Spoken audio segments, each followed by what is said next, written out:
പറഞ്ഞ കാര്യമില്ല. അത് അവരെ വേദനിപ്പിച്ചു പോയതും എല്ലാവരുടെ കണ്ണിലത് അങ്ങനെയാണ്. പക്ഷെ അവർ സപ്പോർട്ട് ചെയ്തില്ല അല്ല, പക്ഷെ അവർക്കൊന്നും ചെയ്യാൻ പറ്റൂല.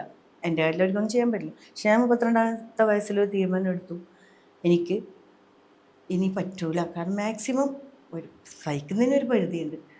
അപ്പോഴും എൻ്റെ അടുത്ത് ലാസ്റ്റ് ചോദിച്ചൊരു ചോദ്യം, വക്കീലിൻ്റെ അടുത്ത് ചോദിച്ചൊരു ചോദ്യമാണ്, 14 കൊല്ലമായിട്ട് നിനക്കൊരു ജീവിതം തരാൻ വേണ്ടി പറ്റിയില്ല, നീ ആഗ്രഹിക്കുന്ന ലൈഫ് തരാൻ പറ്റിയിട്ടില്ല, ഒരു ചാൻസും കൂടി തരുമോ എന്നാണ് എൻ്റെ അടുത്ത് ചോദിച്ചത്. ഞാൻ പറഞ്ഞ ഒരു പെണ്ണിനെ മനസ്സിലാക്കാൻ 14 കൊല്ലം വേണ്ട. അപ്പോൾ എനിക്ക് ലാസ്റ്റ് അങ്ങനെ തീരുമാനം എടുക്കേണ്ടി വന്നു. പിന്നെ ഈ ഫീൽഡിനകത്ത് 18ാമത്തെ വയസ്സിൽ ഈ ഫീൽഡിനകത്ത് ഉണ്ട്.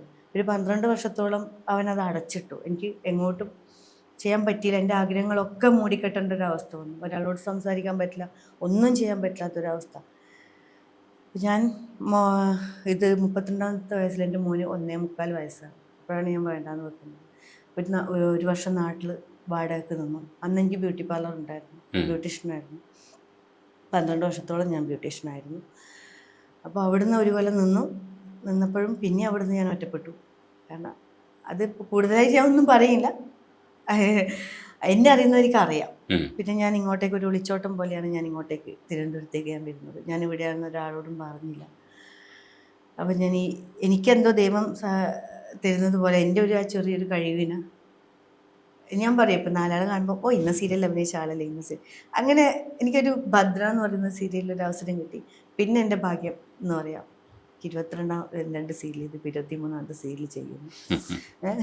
അപ്പോൾ എനിക്ക് മക്കളെയും കൊണ്ട് ഇതുവരെ എനിക്ക് ബുദ്ധിമുട്ടില്ലാതെ കണ്ട് നിൽക്കാൻ വേണ്ടിയിട്ട് എനിക്ക് പറ്റി. ഞാൻ അതിലഭിമാനിക്കുന്നു. എൻ്റെ മക്കളെ ഞാൻ ഒരിക്കലും ഉപേക്ഷിച്ചിട്ട് ഞാൻ എൻ്റെ സന്തോഷത്തിന് വേണ്ടി ഒരിക്കലും നടന്നിട്ടില്ല. ഞാൻ അവർക്ക് വേണ്ടിയിട്ടാണ് ഇന്നും ജീവിക്കുന്നത്, അവർക്ക് വേണ്ടിയിട്ടാണ്.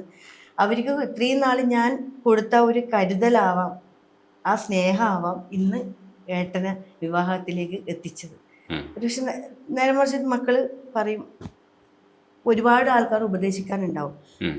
അറിയാലോ, പുറമേയുള്ള ഒരാൾ വരുമ്പം സ്വന്തം അച്ഛനെ പോലും വിശ്വസിക്കാൻ പറ്റാത്തൊരു കാലത്തിലെ കൂടെ നമ്മൾ പോകുന്നു. അപ്പോൾ അറിയാം പെരുന്നാൾ എങ്ങനെയാണെന്ന് അറിയില്ല. പക്ഷെ ആ കാര്യത്തിൽ എനിക്ക് എല്ലാവരും സപ്പോർട്ടായിരുന്നു.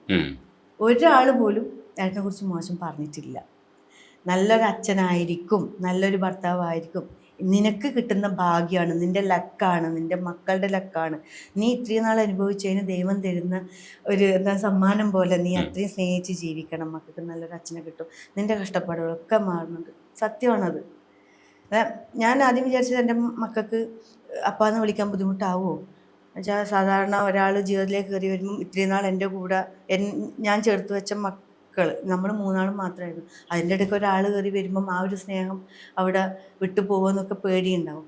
പക്ഷെ ഒന്നും അല്ലാണ്ട് എൻ്റെ മോള് പെട്ടെന്ന് പറഞ്ഞത്, അമ്മ കല്യാണത്തിന് സമ്മതിക്കുന്നതാണ്. അത് സമ്മതിക്കുമെന്ന് പറയാൻ കാരണം അവൾക്കറിയാം അമ്മ എത്രമാത്രം, ആൾക്കാർ എത്രമാത്രം കുത്തുന്നുണ്ട്, അമ്മക്ക് എന്ത് ചെയ്യാൻ പറ്റും എന്ന് അവൾക്കറിയാം. അതുകൊണ്ടാണ് ഒരു ലൈഫിലേക്ക് അവളും എന്നെ സപ്പോർട്ട് ചെയ്തത്. ഇപ്പൊ മോനായാലും ഇപ്പൊ അവനും വലിയ വലിയ കാര്യങ്ങളൊക്കെ പറഞ്ഞത് കേട്ടുമ്പോ ഞാൻ തന്നെ അതിശയിച്ചു, പറഞ്ഞോ ഇങ്ങനെ.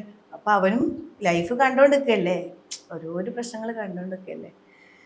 അപ്പൊ എൻ്റെ മക്കൾക്ക് ഇങ്ങനൊരു, എന്നെയും എൻ്റെ ഞാൻ അങ്ങോട്ടേക്കാണ് പറയേണ്ടത്, ഇങ്ങനൊരു ലൈഫ് തന്നതിന് ആദ്യം സമ്മതിച്ചു വെച്ചോടും. അറിയില്ലല്ലോ, ഇങ്ങനെ 2 മക്കളിൽ ഒരു അമ്മേനെ വേണമെന്ന് ആരും പറയില്ല. പറയോ? ഇല്ല. പറഞ്ഞാൽ തന്നെയും പറയാം, മക്കളുണ്ട് കെട്ടാം, പക്ഷെ മക്കളെ വേറെ നിർത്തണം, എനിക്ക് അവളെ വേണം കൊണ്ടോ, അങ്ങനെയൊക്കെ ചിന്തിക്കുന്നവരേ ഉള്ളൂ. പക്ഷെ ഏട്ടനോട് ഏട്ടനിങ്ങനെ കാര്യം പറഞ്ഞപ്പോഴും, എന്നെ ഏട്ടൻ്റെ അമ്മേൻ്റെ അടുത്ത് കൊണ്ടുപോയപ്പോഴും, അമ്മയായിട്ട് ഞാൻ ഏട്ടനറിയാതെ കണ്ട് സംസാരിച്ചിട്ടുണ്ട് ഒരുപാട് കാര്യങ്ങൾ. അപ്പോഴും എൻ്റെ അടുത്ത് പറഞ്ഞൊരു കാര്യം, എൻ്റെ കണ്ണെന്ന് വിളിക്കാം, എൻ്റെ കണ്ണിന് 2 മക്കളെ തന്നില്ലേ നീ. അത് തന്നെ എത്രയോ വലിയ ഭാഗ്യല്ലേ. ഏട്ടനും പറയുന്നത്, എനിക്ക് 2 മക്കളെ തന്നില്ല, അപ്പാന്ന് വിളിക്കാൻ 2 മക്കളെ തന്നില്ല.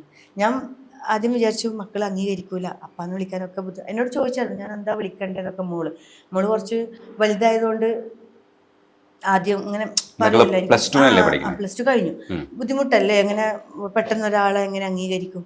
പക്ഷെ അറിയില്ല, എനിക്ക് അപ്പാ തന്നെയാണ് വിളിക്കുന്നത്.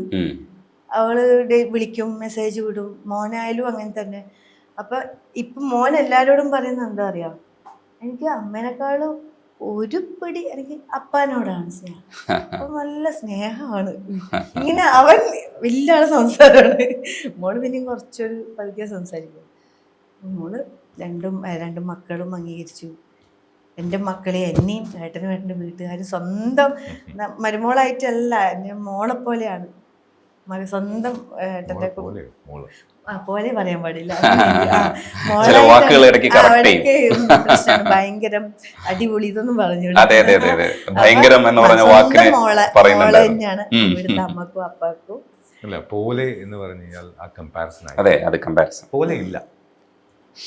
എനിക്ക് നീ ഭാര്യയെ പോലെ എന്ന് പറയുന്നത് നീ എൻ്റെ ഭാര്യയാണെന്ന് പറയുന്നത് വ്യത്യാസം. ശരിയാ. മക്കളെ പോലെ എന്ന് പറയുന്നത് എൻ്റെ മക്കളാണെന്ന് പറയുന്നത്. അതെ. അതേപോലെ തന്നെ ഈ മാരേജുമായിട്ട് ബന്ധപ്പെട്ട് സംസാരിക്കുന്ന സമയത്ത് പറഞ്ഞിരുന്ന ഒരു സെന്റൻസ് എന്ന് പറയുന്നത്, മറ്റൊരാളുടെ കുറ്റവും കുറവുകളും ഒക്കെ ആക്സെപ്റ്റ് ചെയ്യുന്ന ഒരു സംവിധാനവും കൂടിയാണ് ഒരു പാർട്ട്ണർഷിപ്പ് അല്ലെങ്കിൽ ഒരു മാരേജ് എന്ന് പറയുന്നതെന്ന് പറഞ്ഞിട്ടുണ്ട്. അപ്പൊ അതിനകത്തൊരു മ്യൂച്വൽ റെസ്പെക്റ്റിന്റെയും കൂടെ ഒരു എലമെന്റ് ഉണ്ട്. അത് രണ്ടുപേരും റെസ്പെക്ട് ഇല്ല എന്നുണ്ടെങ്കിൽ സ്നേഹമില്ല. Because another side or other side of the coin called respect is love. നമുക്ക് അച്ഛനോടും അമ്മയോടും തോന്നുന്ന റെസ്പെക്റ്റാണ് അത് സ്നേഹം എന്ന് പറയുന്നത്. നമുക്ക് ടീച്ചേഴ്സിനോടുള്ള റെസ്പെക്റ്റാണ്, അവർ നമുക്ക് തന്ന വിദ്യയ്ക്കുള്ള ആദരവാണ് അത് സ്നേഹമായിട്ട് മാറുന്നത്. നമുക്ക് അതുപോലെ തന്നെ നമ്മളെ പാർട്ട്ണറിനെ റെസ്പെക്റ്റ് ചെയ്യാൻ സാധിച്ചില്ല, ഒരു വസ്തുവായിട്ട് കാണുന്ന ഒരാൾക്കും സ്നേഹിക്കാൻ പറ്റില്ല. എവിടെയെല്ലാം മാരേജ് ബ്രേക്ക് ഡൗൺ ചെയ്യുന്നു, എവിടെയെല്ലാം റിലേഷൻഷിപ്പ് ബ്രേക്ക് ഡൗൺ ചെയ്യുന്നു, ചേട്ടനും അനിയനും തമ്മിൽ പ്രോപ്പർട്ടി മിസ്റ്റേക്സ് ഡിസ്പ്യൂട്ട്സ് വരുന്നു, അവിടെയൊന്നും റെസ്പെക്റ്റ് ഇല്ല. ഞാൻ എൻ്റെ അച്ഛനെ കണ്ടിട്ടുള്ളതെന്ന് പറഞ്ഞാൽ ബ്ലൈൻഡായിട്ട് അച്ഛൻ്റെ സഹോദരന്മാർ റെസ്പെക്റ്റ് ചെയ്യുന്നത് കണ്ടിട്ടുണ്ട്. ഞങ്ങളും അങ്ങനെ ചെയ്യണം എന്ന് ഇൻസിസ്റ്റ് ചെയ്തിട്ടുണ്ട്. അവിടെ ഒരു വേർച്യൂ ആണ് എൻ്റെ മനസ്സിനകത്ത് അച്ഛൻ പ്ലാന്റ് ചെയ്തിട്ടുള്ളത്. സ്നേഹിക്കുക എന്ന് പറഞ്ഞാൽ റെസ്പെക്റ്റ് ചെയ്യുക, ചോദ്യം ചെയ്യേണ്ട കാര്യമില്ല. They are doing good for you. അപ്പം അങ്ങനെയുള്ള പല കാര്യങ്ങളും ഉണ്ടാകും. ഇപ്പം അതുപോലെ തന്നെ ഈ അപ്പ എന്ന് വിളിക്കുന്ന കാര്യം പറഞ്ഞു, ഒരു റെസ്പെക്റ്റ് ആണ്. ആ ഒരു പേരിന് നമുക്കൊരു റെസ്പെക്റ്റ് ഉണ്ട്. ഇപ്പോൾ 2021 ഒക്ടോബർ 7 ഞാനൊരു ക്ലാസ് എടുക്കുമ്പം എനിക്കുണ്ടായ ഒരു ലോസ്. അപ്പോൾ ആ ലോസും ഷോക്കും അതെല്ലാം അന്ന് ക്ലാസ്സിലുണ്ടായിരുന്ന 4 കുട്ടികൾ എന്നെ അപ്പാന്ന് വിളിച്ചു. അതിൽ ഒരു കുട്ടി എന്നെ കുറേ കാലം അപ്പാന്ന് വിളിച്ചു. എല്ലാവരും സോഷ്യൽ മീഡിയയിൽ എല്ലാവരും എൻ്റെ മകൾ എന്ന് പറയുന്നത് ആ ഒരു കുട്ടിയാണ്. എൻ്റെ one of the bright students. Radio jockey ആവണമെന്ന് ആഗ്രഹിച്ചു. I really respect that.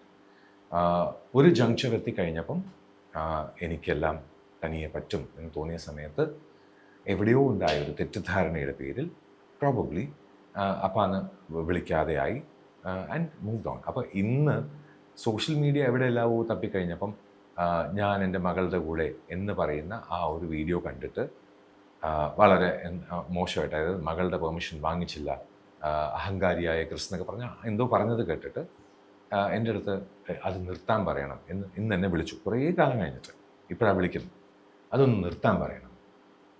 ഞാൻ പറഞ്ഞു, ഈ സോഷ്യൽ മീഡിയയുടെ വാ മൂടി കെട്ടുക എന്ന് പറയുന്നത് ഇറ്റ്സ് ഇമ്പോസിബിൾ. അത് ഞാനെന്നല്ല, ശശി തരൂരെന്നല്ല, ഇനിയിപ്പോൾ മദർ തെരേസ ആണെങ്കിൽ പോലും സോഷ്യൽ മീഡിയയിൽ ആർക്കും എന്തും പറയാം. എനിക്ക് റിക്വസ്റ്റ് ചെയ്യാനേ പറ്റുള്ളൂ.